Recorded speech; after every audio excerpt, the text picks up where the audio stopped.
नमस्कार, आदाब, बहुत-बहुत स्वागत है आप सभी का। आप देख रहे हैं खास कार्यक्रम नज़र और नज़रिया। मैं हूँ आपके साथ बुशरा खानम फहाद। आने वाले विधानसभा चुनाव जो कि 4 राज्यों में होने जा रहे हैं, जम्मू कश्मीर भी अगर इसमें शामिल कर लिया जाए, तो इन चारों ही राज्यों में भारतीय जनता पार्टी की हालत बेहद खराब है। लेकिन आज बात महाराष्ट्र की, क्योंकि महाराष्ट्र में अजीत पवार के एक बयान के बाद सियासी भूचाल आ गया है। अजीत पवार का ये कहना कि अपनी चचेरी बहन सुप्रिया सुले के खिलाफ अपनी पत्नी को लड़ाना उनकी सियासी भूल थी। उनको परिवार में राजनीति नहीं डालनी चाहिए थी और उन्होंने कहा कि एक बार तीर कमान से निकल गया तो बस निकल गया और इसीलिए उन्होंने इस फैसले को वापस नहीं लिया। क्योंकि आपको पता है कि बारामती से 1.5 लाख से ज्यादा मतों से जीती थी सुप्रिया सुले और करारी हार हुई थी अजीत पवार की पत्नी की। और अब अजीत पवार को इस गलती का एहसास हो रहा है। ये गलती का एहसास उन्हें इसलिए भी हो रहा है कि अभी वो एक यात्रा निकाल रहे हैं। यात्रा का नाम है जन सम्मान यात्रा, जिसमें वो खास तौर पर लाडली बहना जो योजना है महाराष्ट्र की, जिसमें 1500 रुपए दिए जाते हैं लाडली बहनों को, उनको उसका लेकर वो प्रचार कर रहे हैं। और उसी वक्त जब पत्रकारों ने उनसे सवाल पूछा कि एक तरफ आप लाडली बहना को 1500 रुपए दिए जाने को लेकर यहाँ पर प्रचार प्रसार कर रहे हैं, दूसरी तरफ आपने अपनी ही बहन के साथ क्या किया, तो इसका जवाब उन्होंने इस तरह से दिया। मैं आपको ये भी बता दूं कि वही लाडली बहना योजना है जिसको लेकर भारतीय जनता पार्टी के एक विधायक ने यह कहा कि अगर हम सत्ता में आते हैं तो 1500 रुपए से इसको 3000 कर देंगे, लेकिन अगर आपने हमें वोट नहीं दिया तो जो आपको 1500 रुपए मिल रहे हैं वो भी आपसे छीन लिए जाएंगे। और इसको लेकर जो नेता प्रतिपक्ष हैं महाराष्ट्र विधानसभा में, उन्होंने अपनी कड़ी प्रतिक्रिया दी है। उन्होंने कहा कि आप 1500 रुपए देकर क्या वोट खरीद रहे हैं। तो महाराष्ट्र की सियासत कुछ ऐसी बनती हुई नजर आ रही है। आपको पता है कि पिछले साल जुलाई के महीने में किस तरह से अजीत पवार शामिल हो गए थे भारतीय जनता पार्टी के साथ उस सरकार में, और शिवसेना टूटी, एनसी टूटी यानी कि नेशनल कॉन्फ्रेंस टूटी, और उसके बाद एनसीपी टूटी, और उसके बाद दोनों ने ही मिलकर सरकार बनाई। अजीत पवार और जो शिंदे ग्रुप की शिवसेना है उसने भारतीय जनता पार्टी के साथ मिलकर उन्होंने सरकार बनाई पिछले साल। लेकिन लोकसभा चुनाव में इसका उल्टा हो गया। लोकसभा चुनाव में 48 सीटों में से किस तरह से 31 सीटों पर महाविकास अघाड़ी की जीत हुई, और अब महाविकास अघाड़ी का जो कॉन्फिडेंस है, जो आत्मविश्वास है, वो सातवें आसमान पर है। अब से कुछ दिन पहले आपको पता ही है कि किस तरह से बयान दिया गया था उद्धव ठाकरे की तरफ से जब वो दिल्ली में थे, और कहा था उन्होंने अमित शाह को लेकर, खास तौर पर वो लगातार हमलावर हैं, भारतीय जनता पार्टी को लेकर लगातार वो हमलावर हैं। उन्होंने कहा कि शाह अब्दाली कहकर ही वो अब पुकारेंगे अमित शाह को। लेकिन अभी एक हाल ही में सर्वे एक सामने आया है, एक बड़े न्यूज एजेंसी के जरिए, एक बड़े अखबार के जरिए ये सर्वे कराया गया है, और इससे पहले भी एक और सर्वे कराया गया था। लगातार जो सर्वे हो रहे हैं हर महीने के कुछ महीनों के बाद, वो साफ तौर पर ये दिखा रहे हैं कि महाराष्ट्र में महाविकास अघाड़ी महायुति से कहीं आगे चल रही है, यानी कि एनडीए से इंडिया कहीं आगे चल रही है, और आने वाले वक्त में वो सरकार बना सकती है। इसके पूरे के पूरे जो उम्मीद है वो साफ तौर पर नजर आ रही है। जिस तरह के एक के बाद एक सर्वे नजर आ रहे हैं, और जिस तरह का जो कॉन्फिडेंस है और लोकसभा इलेक्शन में जो जीत मिली है उसके के बिना पर भी अगर आकलन करें तो ये साफ तौर पर दिखाता है कि महाराष्ट्र में भारतीय जनता पार्टी के लिए मुश्किलें बहुत ज्यादा बढ़ गई हैं। और ऐसे में ये साफ तौर पर ये कहा जा रहा है कि ये चुनाव नरेंद्र मोदी के चेहरे पर नहीं लड़ा जाएगा। इसको लेकर बार बार संकेत दिए जा रहे हैं। कभी कहा जाता है कि शिंदे को आगे रखा जाएगा, तो कभी कहा जाता है कि फडणवीस को आगे रखा जाएगा, लेकिन नरेंद्र मोदी का नाम एक बार भी नहीं लिया गया है, क्योंकि नरेंद्र मोदी का मैजिक पूरी तरीके से खत्म हो चुका है। उनके चेहरे का, उनके नाम का मैजिक खत्म हो चुका है, और ये सबने देख लिया लोकसभा के चुनाव में। खासतौर पर महाराष्ट्र की अगर हम बात करें तो 17 जगहों पर जहां जहां नरेंद्र मोदी ने अपनी सभाएं की, उनमें से 14 सीटें हार का सामना वहां पर करना पड़ा महायुति को। और यही वजह है कि अब जो पोस्टर्स, बैनर्स भी वहां पर लगाए जा रहे हैं उसमें नरेंद्र मोदी का चेहरा अगर है तो कहीं दूर बहुत छोटा सा चेहरा उनका उस पोस्टर में नजर आ रहा है, जहां वो पहले पोस्टर्स में सिर्फ वही नजर आते थे। इससे पहले आपने देखा कि चाहे लोकल बॉडी के चुनाव हो, असेंबली के चुनाव हो, लोकसभा के चुनाव हो, वोट अगर मांगती थी भारतीय जनता पार्टी तो सिर्फ और सिर्फ नरेंद्र मोदी के चेहरे पर, लेकिन फिलहाल उनको पता है कि नरेंद्र मोदी का चेहरा अब जीत की नहीं बल्कि हार की वजह बनते जा रहे हैं।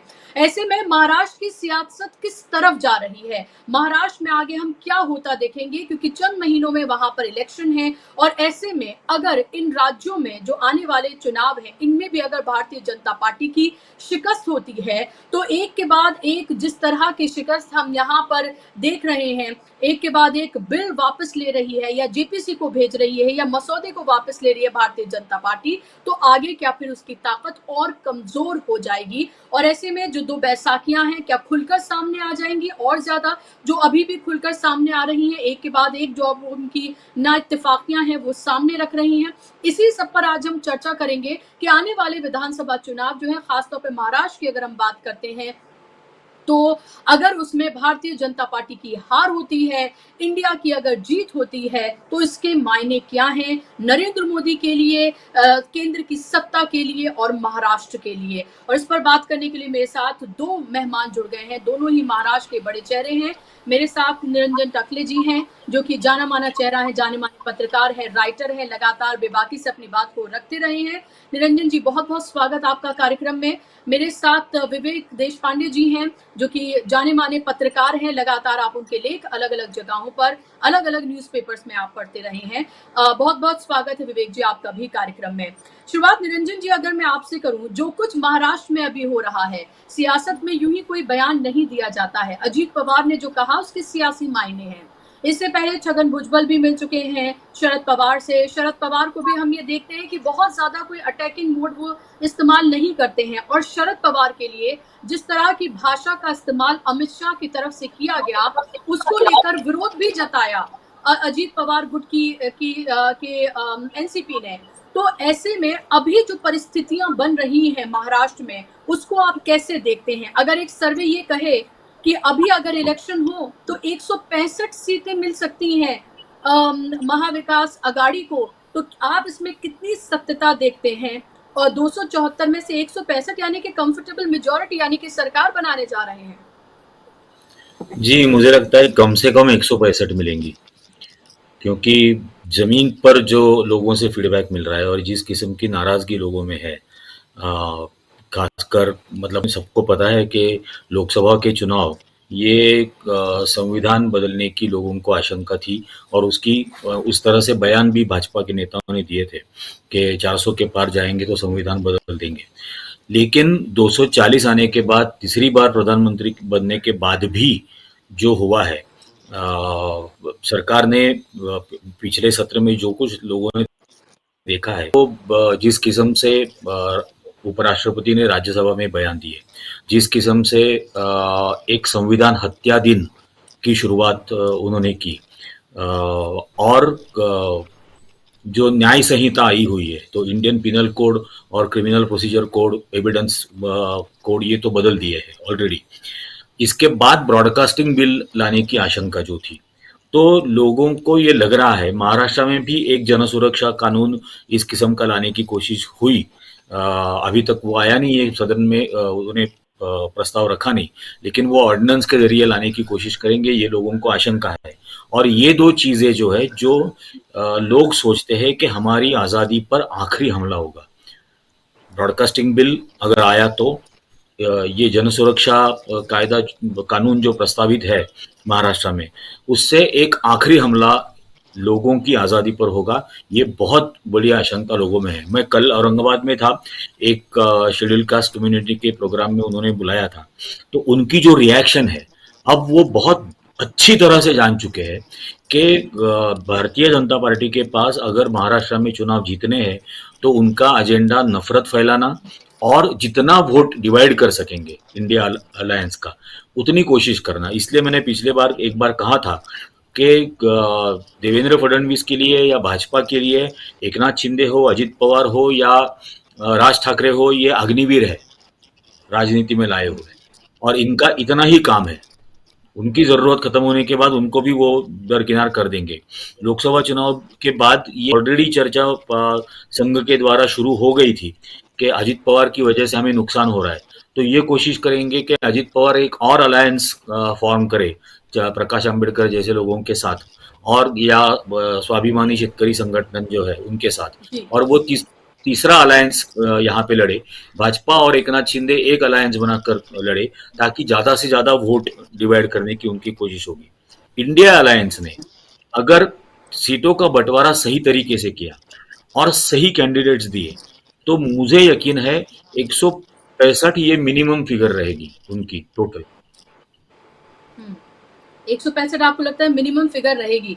क्या नरेंद्र मोदी के चेहरे पर चुनाव लड़ने की हिम्मत या हिमाकत हम कहें कर सकते हैं महाराष्ट्र में, या फिर आपको लगता है कि फडणवीस और एकनाथ शिंदे ही चेहरा होंगे? और अजीत पवार को तो पहले से ही साइडलाइन किया हुआ है, जैसे ही रिजल्ट आए थे कहना शुरू कर दिया था कि सारा का सारा ठीकरा ही उनके सर पर फोड़ा गया था। हालांकि उन्हें सीटें कितनी मिली थी, आप उसके लिए 48 सीटों का जिम्मेदार उनको ठहरा दें, ये भी एक तरह का मजाक ही है। लेकिन क्या आपको लगता है कि आने वाले वक्त में महाराष्ट्र में नरेंद्र मोदी के चेहरे पर चुनाव लड़ने की हिम्मत कर सकते हैं, हिमाकत कर सकते हैं, या आपको लगता है कि वो उस तरह से प्रचार प्रसार नरेंद्र मोदी करते हुए नहीं नजर आएंगे जैसा हमने पहले उनको चुनावों में देखा है? नहीं, वो नरेंद्र मोदी को ही इस्तेमाल करेंगे, उनके पास दूसरा कोई चारा ही नहीं है। और नरेंद्र मोदी खुद ये कतई मंजूर नहीं करेंगे कि उनको बाजू में रख के महाराष्ट्र जैसे एक बहुत महत्वपूर्ण राज्य का चुनाव हो, ये वो खुद भी नहीं चाहेंगे। तो वो तो इनके ऊपर हावी रहेंगे ही, लेकिन वो जितना हावी होंगे महाराष्ट्र में भाजपा पर या उनके अलायंस पर, उतना फायदा होगा इंडिया अलायंस का यहाँ पर। क्योंकि जैसे आपने कहा, अपनी छवि तो वो खो चुके हैं यहाँ पे। देवेंद्र फडणवीस अपनी छवि बहुत बुरी तरह से खो चुके हैं, बहुत बुरा तरह से नुकसान हो रहा है, और उसकी वजह से अब वो पता नहीं अंधेरे में ढूंढने की कोशिश कर रहे हैं अपना ही दाहिना हाथ कहाँ पे है।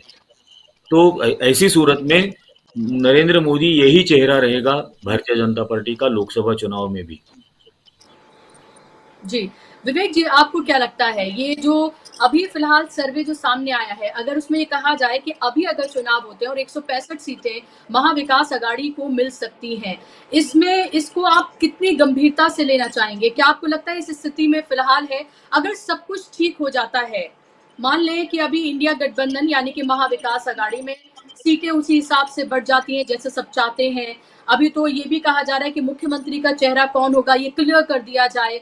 हालांकि तमाम पार्टियां, तीनों ही पार्टियां जो हैं अभी बहुत ज्यादा इस बारे में नहीं कह रही, लेकिन फिर भी बार बार वो ये कह रही है, और ये कहा जा रहा है कि उद्धव ठाकरे जब दिल्ली आए थे तो उनका मकसद ही ये था कि वो ये कहें कि भाई आप उनको मुख्यमंत्री के तौर पर चेहरा बनाकर वो पेश करें, लेकिन शायद उस पर बात नहीं बनी। मान लेते हैं ये तमाम चीजें सुलझ भी जाती हैं, तो आपको लगता है कि 165 सीटें महाविकास अघाड़ी यानी कि इंडिया गठबंधन को मिल सकती हैं? और अगर ऐसा होता है, अगर बीजेपी के हाथ से महाराष्ट्र चला जाता है, तो फिर किस तरह की परिस्थितियां आप केंद्र में भी बनता देखते हैं? क्योंकि आर्थिक राजधानी है, बहुत स्टेक लगे हुए हैं वहां पर भारतीय जनता पार्टी के, और पहले से ही वो कमजोर है केंद्र में।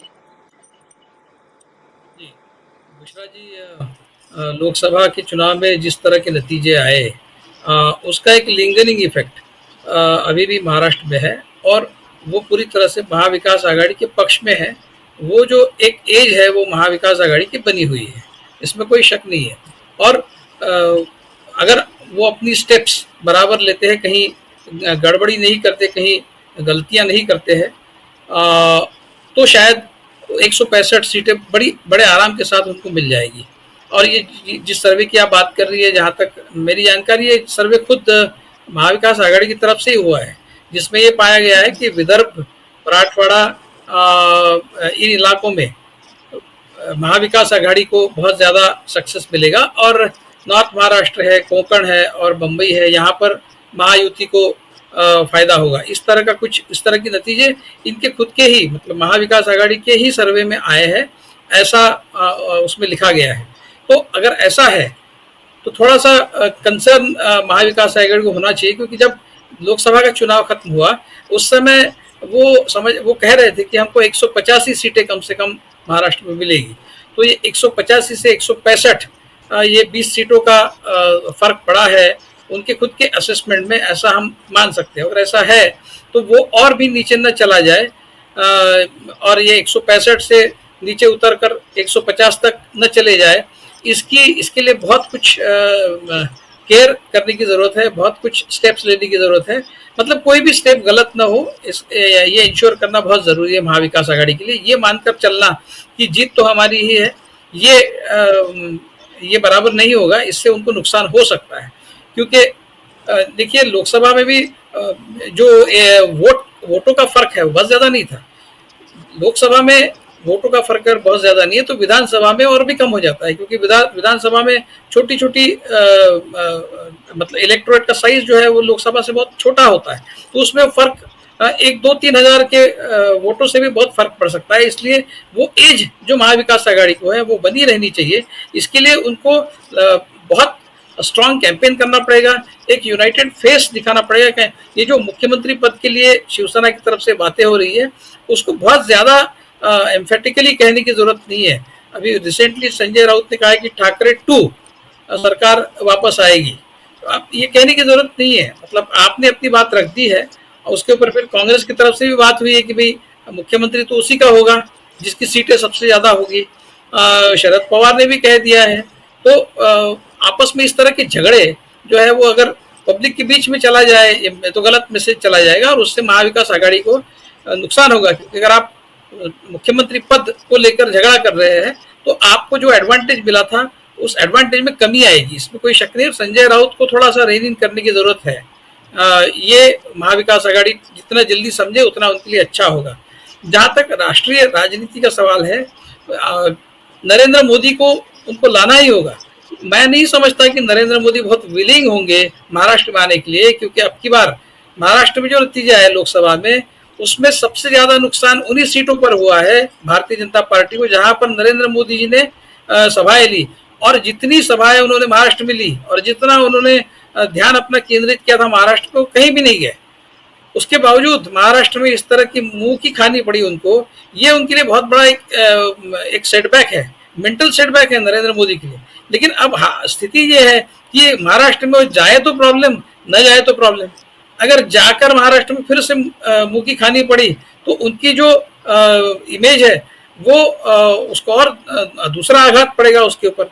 और वहां पर जाने के बाद अगर वो कुछ एडवांटेज दिला पाए तो ही उनको मुझे लगता है थोड़ा सा एक सेटिस्फेक्शन होगा। लेकिन जिस तरह के आसार नजर आ रहे हैं, जिस तरह की चिन्ह महाराष्ट्र में दिख रहे हैं, किसी तरह से भी महायुति जीतती हुई अभी तो नहीं नजर आ रही। इसीलिए डेस्परेट एक स्टेप उन्होंने वो लड़की बहन, जिसको लाडली बहना हिंदी में कहते हैं, वो योजना लाकर की है, जो एक तरह से एक ब्राइबरी स्कीम है। लोगों को पैसे देकर उनको खुश करना और उनके वोट खरीदने की वो कोशिश है। तो वो स्कीम जो है वो क्या रंग लाती है देखना होगा।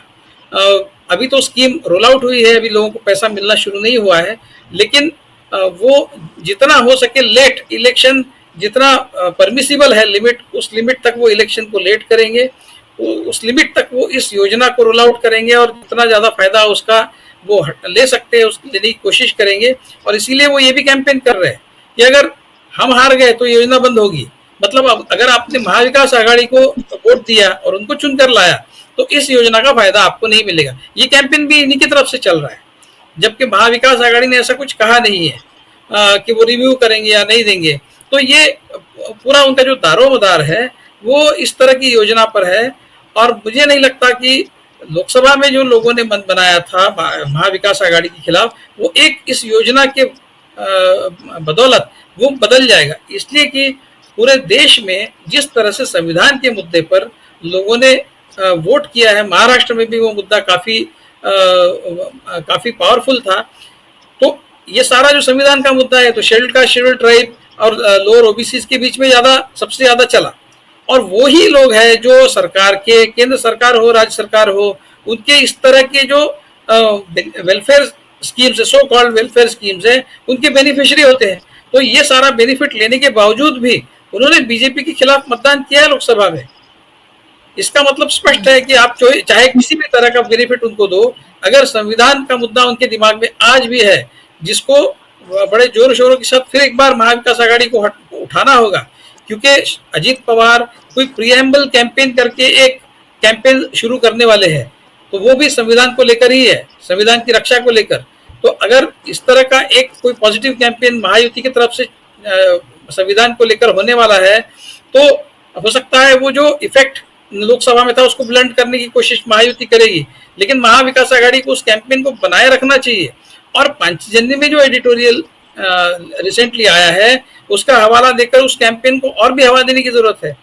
इसलिए कि पांचजन्य में सीधे तौर पर यह कहा गया है कि हिंदू धर्म में जो जाति व्यवस्था है वही हिंदू धर्म की ताकत है, इस तरह की एक बात कही गई है। इस मुद्दे को भी बड़े जोर शोर के साथ उठाना होगा। जहां तक थर्ड फ्रंट का सवाल है, ये कोशिश है कि वोटों में बंटवारा हो जाए और महायुति को उसको फायदा हो जाए। उसमें राजू शेट्टी, स्वाभिमानी शेतकरी पक्ष से लेकर बच्चू कडू से लेकर वो जो प्रकाश आंबेडकर है, वो सारे मिलकर इस तरह की कोई कोशिश उनकी जारी है।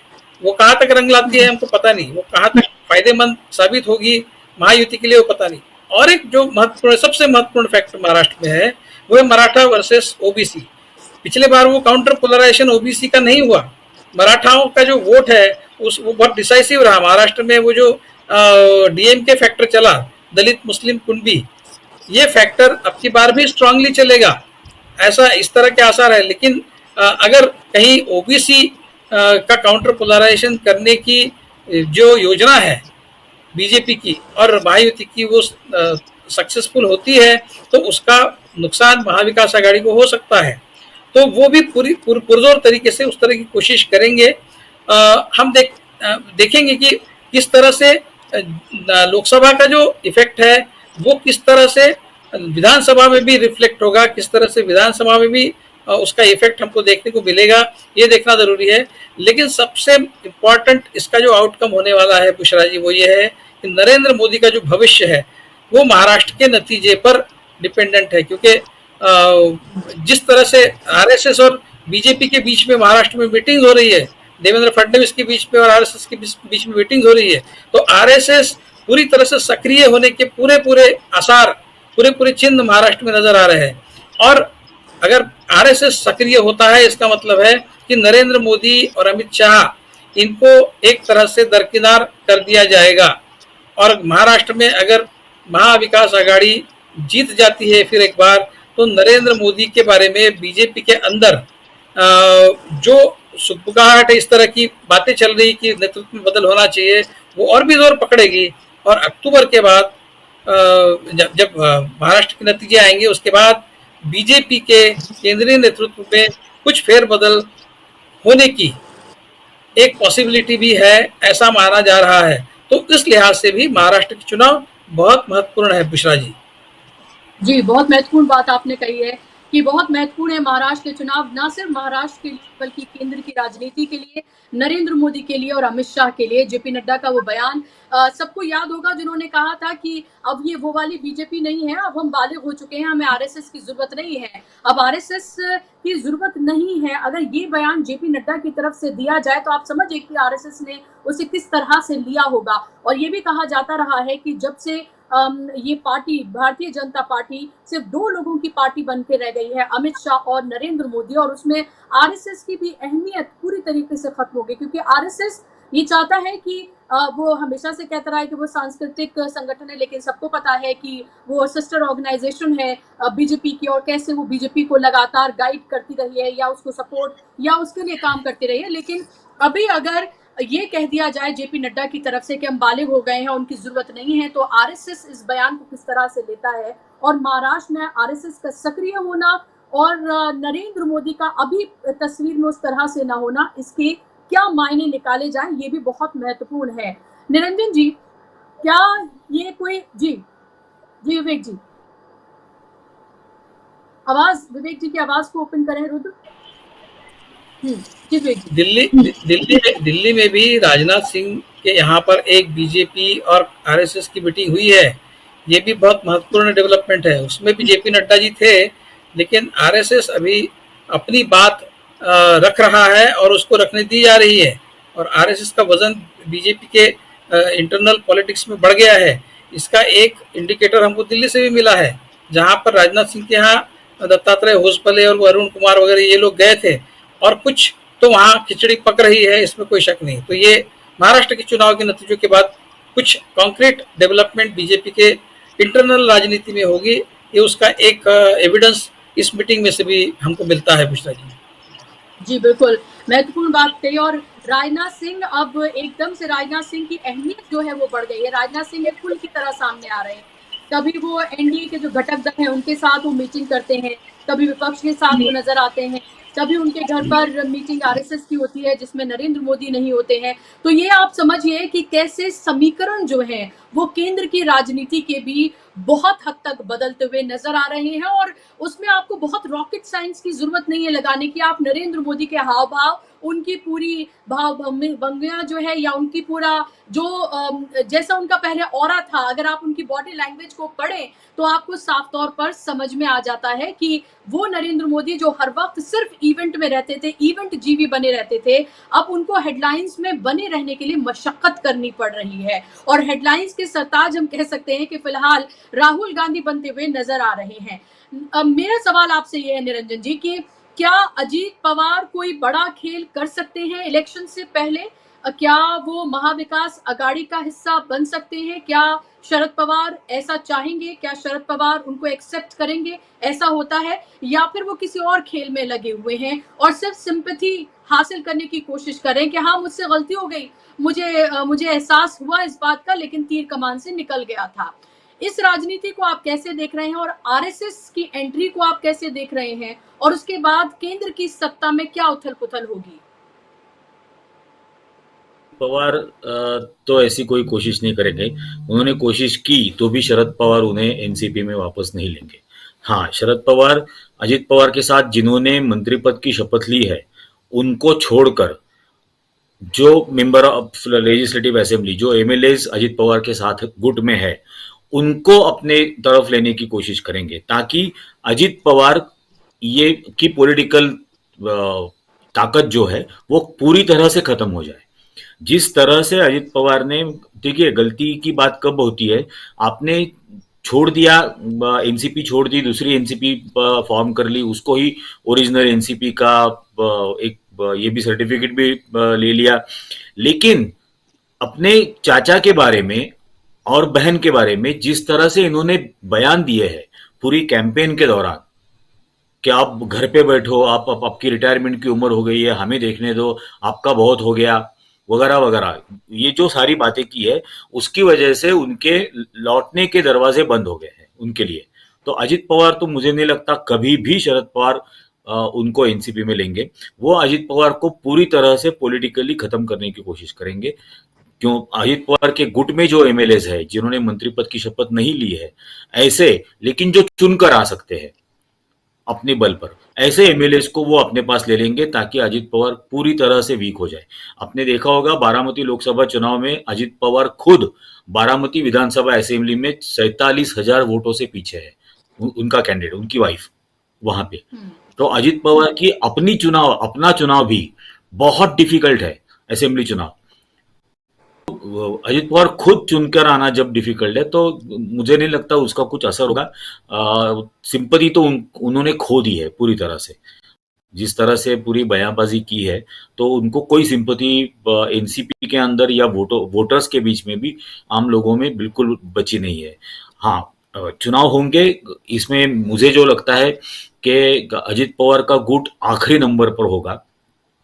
यहाँ इंडिया अलायंस के बाद बीजेपी के मेंबर सबसे ज्यादा होंगे और एकनाथ शिंदे गुट के होंगे, लेकिन Ajit Pawar will be minimum his group. तो और जैसे विवेक जी ने भी कहा, ये चुनाव मोदी के लिए आखिरी टेस्ट होगी उनकी।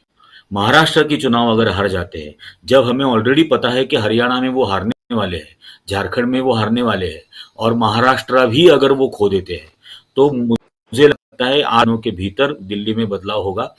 और उसकी चर्चा तो शुरू हो चुकी है ऑलरेडी। जैसे अभी भी उन्होंने कहा कि राजनाथ सिंह के काफी मीटिंग्स हो रही है। राजनाथ सिंह अब सिर्फ डिफेंस मिनिस्टर नहीं, सेल्फ डिफेंस मिनिस्टर भी बन गए हैं भाजपा के लिए। तो और उसी तरह से उनके सारे बयान भी आते हैं जो आ रहे हैं।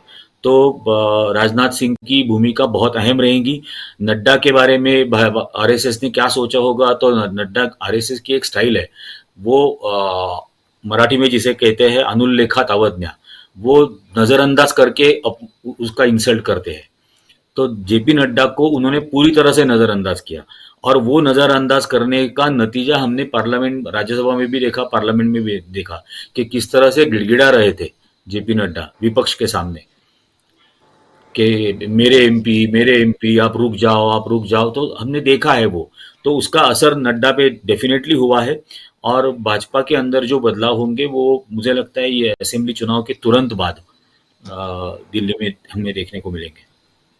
जी, क्या आपको लगता है कि जातिगत जनगणना का मुद्दा, संविधान और लोकतंत्र को बचाने का मुद्दा जो लोकसभा में कारगर साबित हुआ, क्या आपको लगता है कि विधानसभा में भी कारगर साबित हो सकता है? खासतौर पर अनुराग ठाकुर के जरिए ये कहा जाना राहुल गांधी को कि जिन्हें अपनी जात का नहीं पता, वो जातिगत जनगणना की बात कर रहे हैं, विच वॉज वेरी इंसल्टिंग किसी के लिए भी। आप जो कह रहे हैं कि वो उसका मतलब पता है उत्तर भारत में किस क्या कहा जाता है और किस लिए कहा जाता है वो। और उसके बाद राहुल गांधी का ये कहना कि आप जितनी चाहे मुझे गालियां दे लो, जो बुरा कहना है आप मुझे कह लो, लेकिन मैं जो हक की आवाज है गरीबों की या फिर जातिगत जनगणना, इसको लेकर मैं उठाता रहूंगा। इसी तरह का स्टाइल में राहुल गांधी अगर महाराष्ट्र में जाकर कैंपेन करते हैं या और राज्यों में जाकर कैंपेन करते हैं, फिलहाल वो एक सियासी हीरो के रूप में नजर आ रहे हैं। हम देख रहे हैं कि जितना भी वर्ग वो है जो पीड़ित है, वो वर्ग नरेंद्र मोदी की तरफ उम्मीद से नहीं बल्कि राहुल गांधी की तरफ उम्मीद से देखता है, और उन्हें लगता है वो आवाज उठाएंगे तो हमारी बात में दम होगा और कुछ ना कुछ हल जरूर निकलेगा। इस सब को आप कैसे देख रहे हैं आने वाले इलेक्शन में? जी देखिए, डेफिनेटली महाराष्ट्र में जातिगत जनगणना का मुद्दा बहुत अहम रहेगा। राहुल गांधी की जाति का जो जिक्र किया, उनको, राहुल गांधी को असल में जलील करने की अनुराग ठाकुर की कोशिश थी कि उनकी जाति का ही पता नहीं है ये कहकर। लेकिन जातिगत जनगणना महाराष्ट्र में तो बहुत अहम मुद्दा रहेगा, क्योंकि ऑलरेडी यहाँ पर मराठा रिजर्वेशन की डिमांड है, हो रही है। उसका बहुत बड़ा आंदोलन पूरे महाराष्ट्र में अब चल रहा है। जो आंदोलन हो रहा है वो ओबीसी के भीतर मांग रहे हैं, ओबीसी कोटा के भीतर मांग रहे हैं। लेकिन इकोनॉमिकली वीकर सेक्शन के लिए जिस तरह से संविधान में संशोधन करके केंद्र सरकार ने 10% आरक्षण दिया और सारे अधिकार ये केंद्र की तरफ ले लिए, उसी तरह से अगर मराठा रिजर्वेशन देना है तो केंद्र सरकार ये तुरंत दे सकती है। लेकिन डिमांड ये महाराष्ट्र में हो रही है। तो महाराष्ट्र में आज ये जातिगत जनगणना बहुत इंपॉर्टेंट मुद्दा बन जाएगा। और अभी सुप्रीम कोर्ट ने जो शेड्यूल कास्ट कम्युनिटीज के बारे में जो अभी एक जजमेंट दिया, जिसमें उन्होंने एक तो क्रीमी लेयर की बात की थी, उसमें कोई मतलब नहीं रहेगा, लेकिन उसके बाद उन्होंने कहा था कि quota within the quota create करो, के शेड्यूल कास्ट कम्युनिटी में कई सारी कास्ट है वहां पे, और एससी के भीतर कुछ 2 या 3 कास्ट ही ज्यादातर फायदा लेती है। तो इसलिए कोटा के भीतर कोटा क्रिएट करो। अब कोटा के भीतर अगर कोटा क्रिएट करना है, quota within the quota अगर करना है, तो जातिगत जनगणना करनी ही पड़ेगी। तो ये बहुत अहम मुद्दा यहाँ पर बना हुआ है। वो क्रीमी लेयर की मांग का विरोध लोग करेंगे, डेफिनेटली करेंगे, और करना भी चाहिए वहां पर कि दलित के एक ही जनरेशन को उसका लाभ मिलेगा, और उसका विरोध ऑलरेडी यहाँ पर हो रहा है। हमने कल औरंगाबाद में भी वही बात की थी। तो लेकिन अब ये quota within the quota की बात कहने की वजह से ये जातिगत जनगणना का मुद्दा यहाँ बहुत बड़ा अहम होने वाला है महाराष्ट्र में।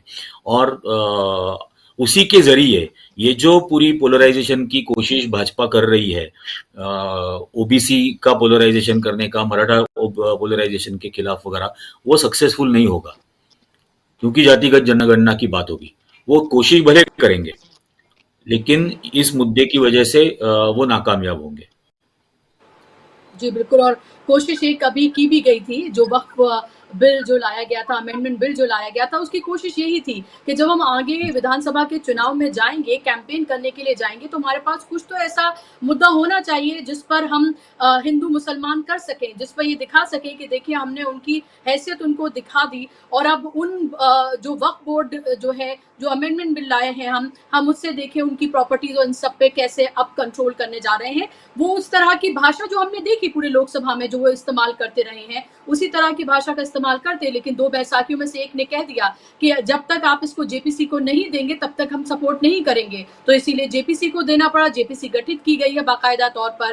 ब्रॉडकास्टिंग बिल का जो मसौदा था उसको भी वापस ले लिया गया है। तो ये साफ तौर पर दिखा रहा है कि ये नरेंद्र मोदी 14 और 19 वाले नहीं, ये 24 वाले नरेंद्र मोदी हैं, जो कि डिपेंडेंट नरेंद्र मोदी हैं, कमजोर नरेंद्र मोदी हैं। अपना इकबाल सरकार ये खो चुकी है और लगातार जो रिपोर्ट्स बार-बार आई हमने एजीआर की तरफ से और तमाम और दूसरी एजेंसीज की तरफ से, जो साफ तौर पर दिखाती हैं कि ये 240 का आंकड़ा भी नहीं होता अगर ये फ्री एंड फेयर इलेक्शन होते। तो ये भी एक लोगों की जहन में जरूर एक बात है। लेकिन विवेक देश पांडे जी, अगर महाराष्ट्र के परिप्रेक्ष्य में अगर हम बात कर रहे हैं, तो क्या जो अभी नेशनल हेराल्ड की जो रिपोर्ट अभी सामने आई है, जो उनका पर्दाफाश उन्होंने किया है, जिसमें सेबी और अडानी ग्रुप का जो नेक्सस है उसका पूरा का पूरा जो उन्होंने दूसरी रिपोर्ट में अपना पर्दाफाश किया है, आर्थिक राजधानी है महाराष्ट्र, हजारों लाखों निवेशकों से जुड़ा हुआ ये पूरा मामला है कि कैसे उनके पैसे के साथ खेल किया जा रहा है। क्या आपको लग रहा है ये तमाम मुद्दे भी बड़े मुद्दे महाराष्ट्र में हो सकते हैं, या ये आपको लगता है कि ये न्यूज़पेपर, टीवी चैनल्स और सोशल मीडिया तक ही लिमिटेड है? ये बहुत ज्यादा वोट किसको दिया जाए, इस पर ये सारे मुद्दे नहीं एक मुद्दे बन पाएंगे? क्या आपको लग रहा है? मुझे नहीं लगता हिंडनबर्ग का रिपोर्ट जो है कि बहुत बड़ा इशू बनेगा किसी भी इलेक्शन में। वो जब अगर 22 तारीख को जी, अगर 22 तारीख को एक देशव्यापी विरोध प्रदर्शन भी करने जा रही है कांग्रेस ईडी के दफ्तरों के बाहर, जिसमें ये कहा जा रहा है कि सेबी की जो चेयरपर्सन है माधवी बुच वो इस्तीफा दें और जेपीसी के जरिए इसकी इंक्वायरी कराई जाए, अगर इसको बहुत अच्छे तरीके से विपक्ष उठाता है, कांग्रेस उठाता है, तब भी आपको लगता है कि ये उतना बड़ा मुद्दा नहीं बन पाएगा? ये जुड़ी हुई है, वो सेक्शन बहुत छोटा है, वो बहुत ज्यादा बड़ा नहीं है। और आमतौर पर जो गरीब, पिछड़े, किसान वगैरह ये लोग हैं, उनको इन मुद्दों से कोई लगाव नहीं किसी तरह से, उनको इसके बारे में बहुत ज्यादा जानकारी भी नहीं है। जैसे बोफोर्स के मामले में क्या हुआ था कि बोफोर्स ये एक करप्शन का दूसरा नाम बन गया था। मतलब उसमें करप्शन था या नहीं था ये बात अपने आप में अलग है, बाद में ये सिद्ध हुआ कि ऐसा कुछ नहीं था। जिस तरह से 2014 में जिस तरह के मुद्दे उठाए गए करप्शन के, अभी हम सभी जानते हैं कि वो सारे जानबूझकर एक ट्रम्पेटेड तरीके से वो उनको उठाया गया था। इस तरह के अभी नतीजे पर हम पहुंचे हैं, लेकिन करप्शन का एक दूसरा नाम बोफोर्स बन गया था। तो मतलब यहाँ तक कि लोग आपस में बात करते हुए भी अरे वो आदमी क्या है, वो तो बोफोर्स है, इस तरह से बात करते थे। तो ऐसा कुछ ये जो हिंडनबर्ग का रिपोर्ट है उसका इतना आम जनता में उतना असर होगा ऐसा मुझे नहीं लगता। ये आज भी मतलब 3-4 महीने पहले जब लोकसभा के चुनाव हुए उस समय और आज भी ये सामाजिक न्याय के प्लैंक पर ही लड़ी जाने वाली लड़ाई है। आप जब इसको सामाजिक न्याय के प्लैंक पर लड़ेंगे तभी आप इस लड़ाई को जीत पाएंगे, ये सत्य है। राहुल गांधी ने जिस तरह से पार्लियामेंट में इस सामाजिक न्याय के मुद्दे को सीधे तौर पर जिन ब्यूरोक्रेट्स ने बजट को बनाया, उन ब्यूरोक्रेट्स की कास्ट को इन्वोक करते हो, उनकी जाति को का रेफरेंस पे बात करते हुए उन्होंने ये बात रखी, उससे बहुत सारे लोग नाराज हुए। मतलब बीजेपी नाराज हुई, ये ठीक है, बीजेपी तो होगी ही क्योंकि वो उनके खिलाफ जाने वाली बात है। लेकिन बहुत सारे पब्लिक इंटेलेक्चुअल्स भी ये कह रहे थे कि ये कोई इस तरह से जाति का मुद्दा रखना ये काउंटर प्रोडक्टिव हो सकता है। लेकिन मैं पहले से ये कह रहा हूँ बुशरा जी कि अगर बीजेपी के कम्युनल पॉइजन के खिलाफ कोई एंटीडोट है तो वो यही है, सामाजिक न्याय की लड़ाई यही है। क्योंकि बीजेपी और संघ परिवार ने पिछले 100 सालों से जो भी उनका एजेंडा रहा है वो एक तरह से मनुवादी एजेंडा ही है। वो ब्राह्मणिकल ऑर्डर को फिर से एक बार प्रस्थापित करना चाहते हैं और उसमें वो माइनॉरिटीज का एक डर दिखाकर जो नॉन एग्जिस्टेंट है, जिस तरह का कोई डर नहीं है ग्राउंड पर, उसको दिखाकर ऐसे सारे सेक्शंस को बरगलाना चाहती है, ऐसे सारे सेक्शंस को अपने मुद्दों से भटकाना चाहती है जिनको वो इस इमेजिनरी लड़ाई में, इस इमेजिनरी बैटल में जिनको वो फुट सोल्जर्स बनाना चाहते हैं, ताकि वो अपनी सामाजिक न्याय की संघर्ष की जो लड़ाई है उसको भूल जाए, उसके तरफ उनका ध्यान न जाए और ये जो ब्राह्मणिकल ऑर्डर है उसका रास्ता बिल्कुल साफ हो जाए। ये संघ परिवार की पूरी राजनीति का एक बेसिक एजेंडा है कि असली संघर्ष तो हिंदू समाज के अंदर ही है। वो जो संघर्ष हिंदू समाज के अंदर है वो संघर्ष ना बढ़े, इसलिए हिंदू समाज की एक आर्टिफिशियल यूनिटी वो क्रिएट करना चाहते हैं, माइनॉरिटीज का झूठा एक डर का एक माहौल खड़ा करके। और ये एजेंडा अभी उनका एक्सपोज हो गया है। वो फैजाबाद में, अयोध्या में हार गए, वो कई जगह ऐसे हार गए जहां पर वो धर्म के मुद्दे पर बहुत उन्होंने डंका पीटा था। तो ये मुद्दे पर, इन धार्मिक मुद्दों पर वो अभी स्टिकी विकेट पर है, इसलिए कि सामाजिक न्याय का मुद्दा फिर एक बार उसी मुकाम पर पहुंच गया है जहां पर उसको होना चाहिए। और उसी मुद्दे को आगे बढ़ाने पर ही महाराष्ट्र में भी विजय सुनिश्चित हो सकता है। और पांचजन्य में जिस तरह का एडिटोरियल छपा है वो यही दर्शाता है कि ये जातिवादी व्यवस्था में विश्वास करते हैं और जाति व्यवस्था को फिर एक बार उसी तरीके से पुनर्स्थापित करना चाहते हैं। सिर्फ महाराष्ट्र में नहीं, पूरे देश में ये पांचजन्य के एडिटोरियल से साफ हो गया है।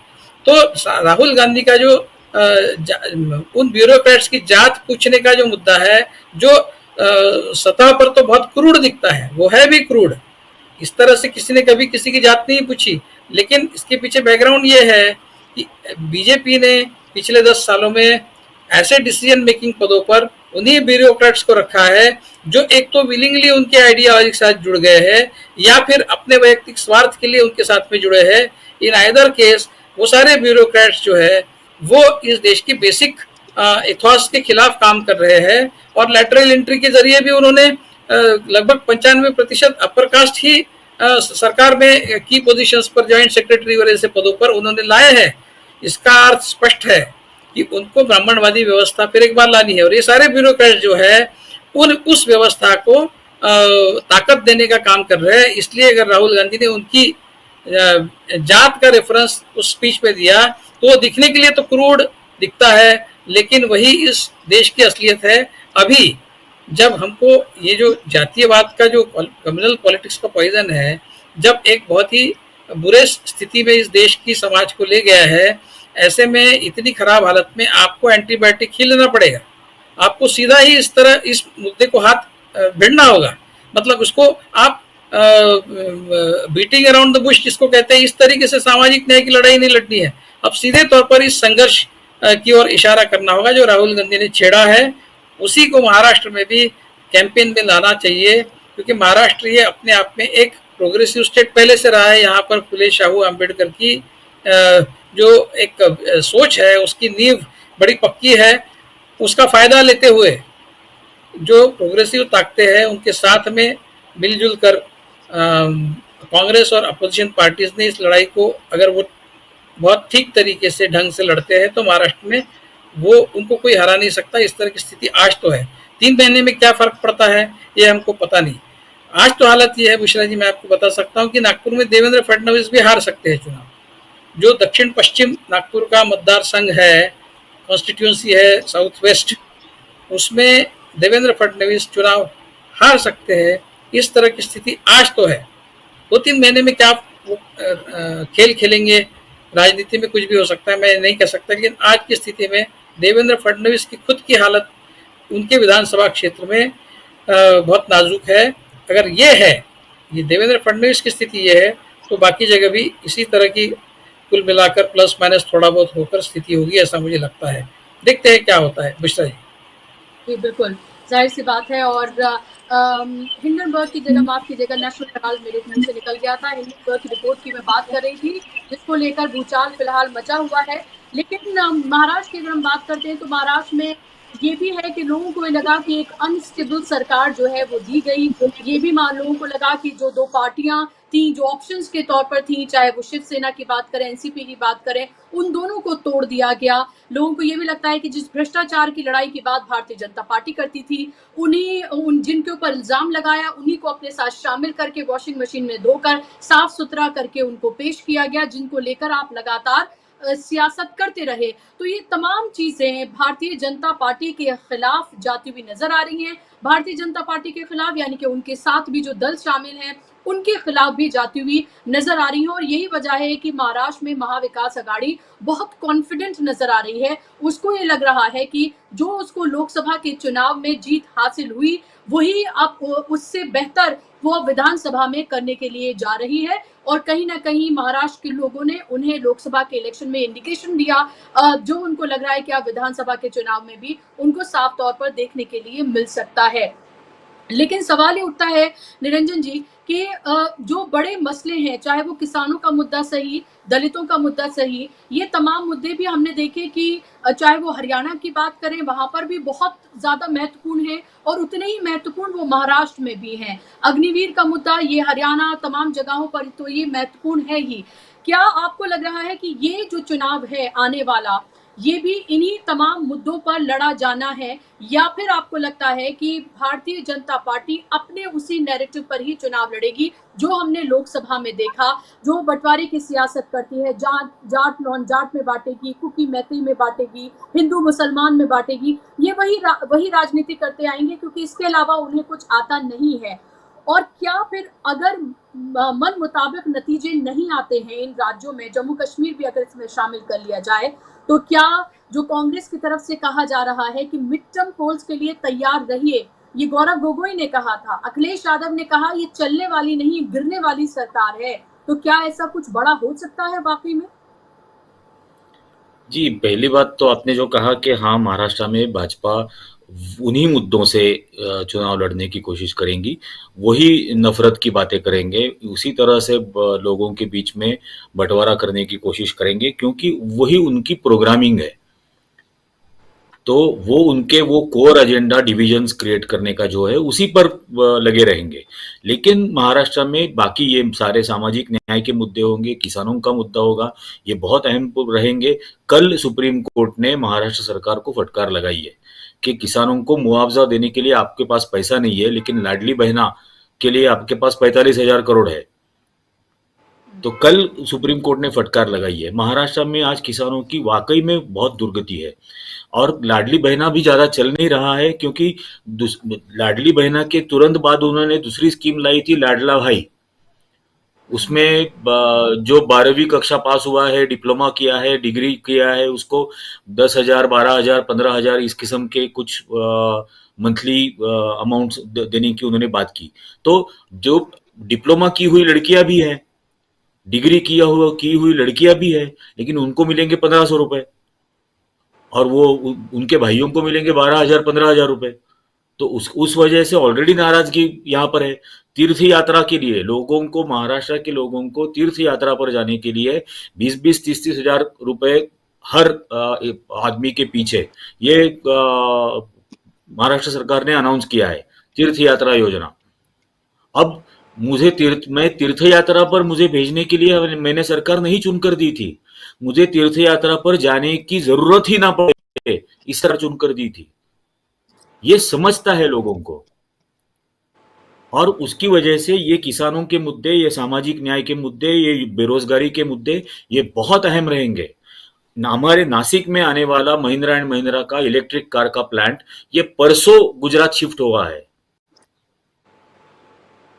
अब वो 20,000 करोड़ की इन्वेस्टमेंट से आने वाला जो प्लांट था, ऑलरेडी नासिक में महिंद्रा एंड महिंद्रा है जहां पर बाकी उनकी व्हीकल्स बनती है, लेकिन इलेक्ट्रिक कार का अलग से प्लांट आ रहा था जिसके जरिए बहुत सारे लोगों को रोजगार मिल सकता था, हजारों को, और मतलब डिपेंडेंट एम्प्लॉयमेंट भी उस पर क्रिएट हो सकती थी, इनडायरेक्ट एम्प्लॉयमेंट सब कॉन्ट्रैक्टिंग के जरिए। लेकिन वो अब महाराष्ट्र से ये निकल जाने वाला और एक प्रोजेक्ट बन गया है। इसके पहले बहुत सारे प्रोजेक्ट गुजरात शिफ्ट किए गए हैं, अब ये और एक हो रहा है, इसका 100% असर होगा। और मैंने जो कहा था 165 मिनिमम होगा, मतलब अभी मैं नॉर्थ महाराष्ट्र में हूँ, नॉर्थ महाराष्ट्र में अहमदनगर है, नासिक है, जलगांव है, नंदुरबार है, धुले है। ये 5 में से 5 जगह पर जो पार्लियामेंट के चुनाव हुए, वहां जलगांव की एक सीट सिर्फ चुनकर आई है भाजपा की, बाकी सब जगह पे इंडिया अलायंस के कैंडिडेट्स चुनकर आए हैं। तो इसलिए मैंने कहा कि ये मिनिमम 165 तो होगा ही होगा, और उसके बाद the last nail in the coffin वो दिल्ली में होगा। जी। तो ज़ाहिर-सी बात है और सभी को इसका इंतज़ार भी है। जो चाहते हैं, जिन लोगों ने सत्ता परिवर्तन के लिए वोट किया और जो उस उम्मीद में देख रहे थे इस तीसरे लोकसभा चुनाव को, मतलब यानी कि 2024 के चुनाव को, कि कोई सत्ता परिवर्तन होगा इस बार, उनके हाथ नाउम्मीदी हासिल हुई उनको, और कहीं न कहीं उनको लगा कि उनके वोट की ठगी की गई है। इस तरह के भी लोगों के ज़हन में सवाल हैं। ईवीएम को लेकर लगातार लोगों के ज़हन में सवाल हैं ही, और ये उठते भी रहे लोकसभा चुनाव के दौरान। लेकिन हुआ वो कि एक बार फिर से नरेंद्र मोदी प्रधानमंत्री बन गए, और लेकिन इस बार जब प्रधानमंत्री बने हैं तो डिपेंडेंट बने हुए हैं, और इसीलिए बार-बार ये कहा जा रहा है कि इस बार जो कमज़ोर नरेंद्र मोदी नज़र आ रहे हैं महाराष्ट्र में और दूसरे राज्यों में जो चुनाव होने जा रहे हैं असेंबली के, क्या उसके बाद जो विरोध के स्वर उठ रहे हैं पार्टी के अंदर, और जो बैसाखियां हैं, वो जो आवाज उठा रही हैं, वो और ज्यादा बुलंद हो जाएंगी। और ऐसे माहौल में क्या नरेंद्र मोदी वाकई में सरकार चला पाएंगे, जिनको एक तरह से सिर्फ ऑर्डर देने की आदत हो, जी हुजूरी करवाने की आदत हो रही हो, अभी भी उनके लिए बहुत मुश्किल हो रहा है ये सब कुछ कर पाना जो फिलहाल हो रहा है। मोदी सरकार नहीं, एनडीए सरकार कहना, मोदी मोदी नहीं, एनडीए कहना, ये अभी भी उनके लिए बहुत मुश्किल हो रहा है। तो आने वाले चुनाव के नतीजों के बाद क्या होता है, ये देखना बेहद महत्वपूर्ण होगा। बहुत बहुत शुक्रिया आप दोनों मेहमानों का कार्यक्रम का हिस्सा बनने के लिए, अपना कीमती समय देने के लिए बहुत शुक्रिया। शुक्रिया आप तमाम दर्शकों का भी कार्यक्रम का हिस्सा बनने के लिए। आज के लिए बस इतना ही, लेकिन आप तमाम हमारी वीडियोस को ज़्यादा से ज़्यादा लोगों तक आप पहुंचाइए, शेयर करिए, चैनल को भी सब्सक्राइब करिए, और शाम को 7 बजे रोज की तरह जुड़िए राजीव जी के साथ न्यूज़ पॉइंट में। मुझे दीजिए इजाजत, नमस्कार।